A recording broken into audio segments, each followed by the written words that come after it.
সবাই যখন মৃত্যুটাকে ভীষণ ভয় পায়, আমি তখন হাসতে হাসতে আল্লাহর কাছে ভীষণ সন্তুষ্টি নিয়ে পৌঁছাতে চাই যে আমি একটা ন্যূনতম ওই জীবনটা লিড করতে পারলাম, যে আমি একটা ইনসাফের হাসি নিয়ে আমি আমার আল্লাহর কাছে পৌঁছতে চাই। সুতরাং আগামী 50 বছর বাঁচলাম, কোনো ইম্প্যাক্ট তৈরি হলো না আমারে দিয়ে, দেশের জন্য, রাষ্ট্রের জন্য, উম্মার জন্য, জাতির জন্য।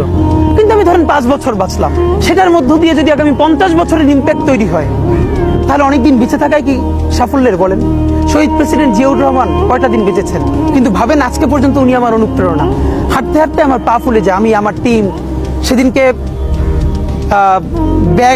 ব্যাগের মধ্যে জুতো নিয়ে তারপরে একটা শপিং মলে ঘুরছিলাম, মানে পা ফুলে গেছে, পা জুতোয় ঢুকাতে পারছিলাম না।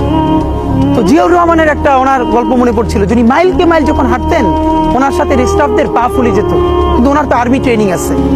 তখন তাকে বলতো, স্যার আপনার তো আর্মি ট্রেনিং, আমরা তো আর পারি না। এই জন্য ওনাকে মানুষ রাখাল রাজা বলতো।